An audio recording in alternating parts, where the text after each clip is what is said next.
Hi, this is Odeean. Today I'll be having a look at the formerly Asian exclusive GDO Wheelie. Although I don't know what GDO stands for, this is one awesome figure that I'm really super impressed with. So much so that I've got two so far. First thing I notice is that on the front of the package, he doesn't have any Asian characters. I think they were Chinese, like what Hotspot had. So going back to Hotspot, if you can remember, he had this little bit here, which made me think that he's intended for the Asian market, whereas this guy seems like he's really intended for Western audiences, because there's nothing to distinguish him. Oh no, wait a minute, speak too soon. He has a sticker on the side, Hasbro Far East Limited. So except from this sticker, there's nothing to distinguish this box from an ordinary release. On the back, we have the little blurb.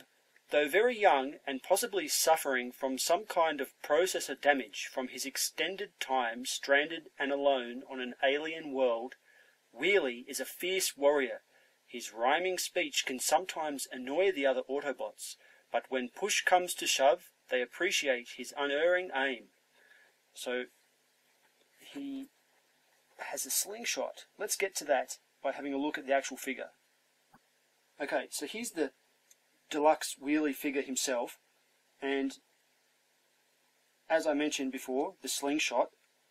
I'm happy that they put the slingshot in. This is exactly the weapon Wheelie is supposed to have. They could so easily have left Jazz's gun in, which is a good weapon in itself, but this slingshot, which, I mean, if you look closely, it does have a little handle on it, so he can hold it as a gun, although it looks pretty stupid like that. It is best used as a slingshot, and he's got enough posability in this Jazz mold that you can put his arm out like that and give him like, if you can imagine the energy elastic or whatever you're going to call that, he's pulling that back to shoot little lava balls at Grimlock or whoever you're going to play with. So that's really nice. And well, that's just part of the Jazz mold. But if you're familiar with this mold, you'll know that it has got tons of posability, tons of flexibility. I'm not going to dwell on it too much because I think by now everyone's pretty much got at least one toy from this mold. But the really standout aspect of this toy is in the face sculpt and in the paint job. You'll see he's got a happy little Wheelie face, and it's really well done. I bought this as soon as it came out, and that's mainly due to the face. I was very impressed with this face, and I like the way they've taken the liberty to design right around the head. And we often saw Wheelie from different angles in comics and stuff, but the toys never continued his design the whole way around, I think. But in this version, we get a nice head sculpt the whole way around, really making this probably the definitive Wheelie toy, as far as Hasbro goes anyway, even getting up there, comparing it to third party. So I'm super happy with this. Looking at the headlights, we've got a really nice shiny yellow paint over the headlights. It's not see-through at all. It's quite thickly applied and very nice, especially when you compare that to a Prime toy or something like that. It's sorely lacking in paint. This guy's got tons of paint.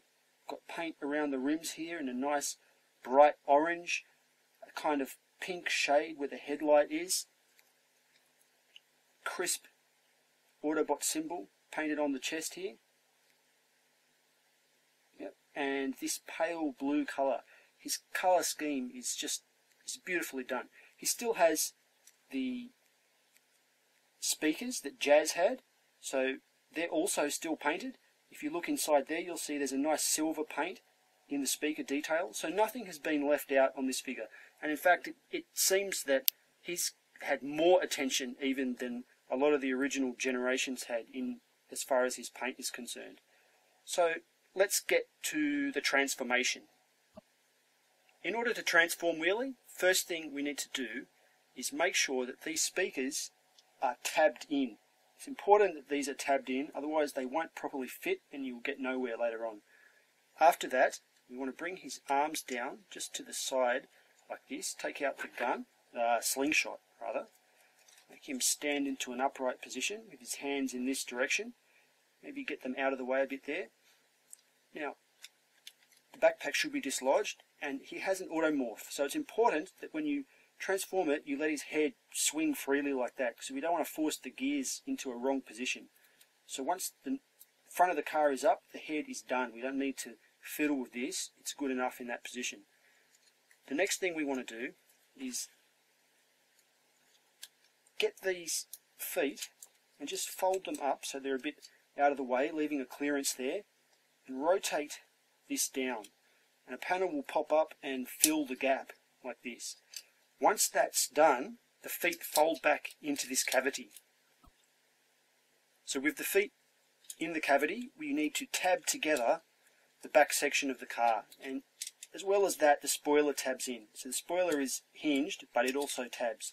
Once that's firmly done, what we can do is start to fold it up, concertina it together until we can get it pretty close to where it's going to be in vehicle mode. It has some little tabs that need to go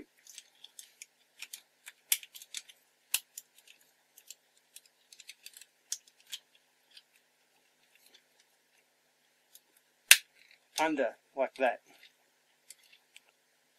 So that's securely locked in now. The next thing that we want to do is fold these doors in, making sure that they tab in. And if you had the speakers in exactly the right spot, you'll see that the speaker has exactly enough space to fit in under the windshield. If you had it a little bit wonky, like this one's gone wonky, it will not fit. So it has to be tabbed in, shut the door, and then tabbed in at the side. And that's really secure, so he's got a solid transformation. The next thing we want to do, and this is probably the trickiest part, is rotate these arms a little bit so they're facing forward, and we want to get this pair of panels down. The best way to do it is to kind of push the wheels inwards, because you can't fit, it's very hard to fit your fingers in there. My fingers are a bit chunky to do that, but there, I've done it. So you'll see, once you've done it right, they come evenly at the top. It's easy to get one further than the other, but if you can just time your pressure, you'll get it balanced that way, and then try to keep it that way while you put the arms in. The arms, quite simply, bend around this middle section and fit into the gaps that are left. Lastly, the slingshot pegs in under the bonnet, and that's it. Now, a slight problem that you get is if you look at this, you'll see he does roll pretty well, but this slingshot has a little bit of a clearance issue. If I take the slingshot out, you get a much better rolling. This just a fraction, maybe 1 millimeter too long, maybe even only 0.5 millimeter too wide. I'm sure you could just maybe sand it off if you cared enough, but tabbing this in where it's meant to go under here results in just a little bit of drag on the ground. And you can see, looking at it from head on, it's just sitting a little bit lower than the wheel is, and you know, it's not necessary to keep it there. For storage I keep it there, but you could do whatever you want with that. So having a look at his colour scheme in vehicle mode, again the colours are beautifully done. Push that out. We've got the pale blue here, shiny yellow, the orange highlights around the edges. No paint on the rims, but in grey they look really good. I mean, I know tyres are meant to be black, but they get away with it. The paint, the rest of the paint is so nice that the grey on the rims is acceptable as far as I'm concerned. The pink lights, and even this back window done in silver. So, very pleased with this paint job.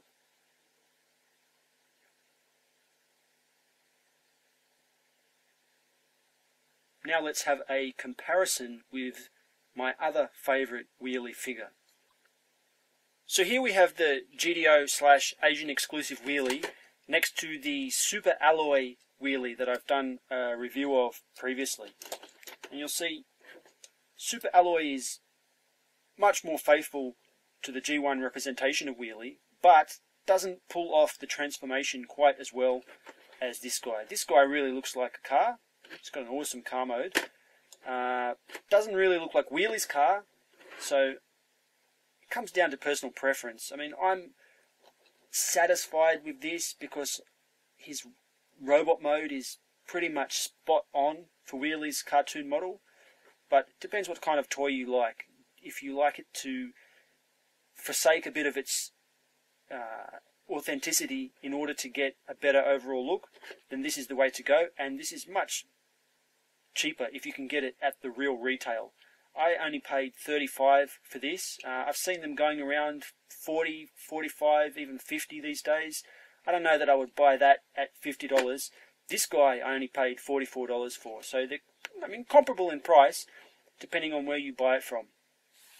Once we get them into robot mode, you can really start to see where they diverge in their aesthetic. So on the one hand we have Super Alloy Wheelie, who again sticks really closely to the G1 cartoon model.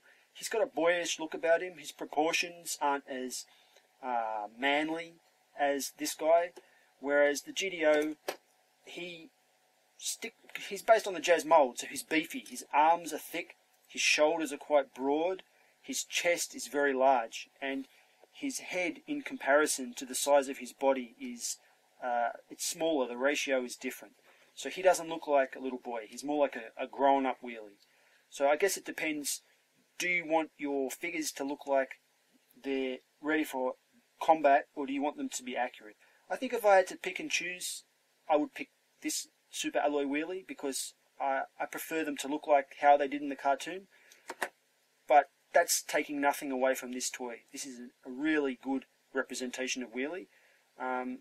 Could I recommend it? Definitely. I recommend anyone who can get a hold of this, get a hold of it. I don't think we're going to get a better Wheelie from Hasbro. And just in comparison to the toys we have been getting recently, this toy is a quality piece of work. It's done superbly, and even if you do not care for the character of Wheelie, the figure in itself is worth having just because it looks really good. Okay, so this has been Odeean with my review of GDO Wheelie. Thanks for watching.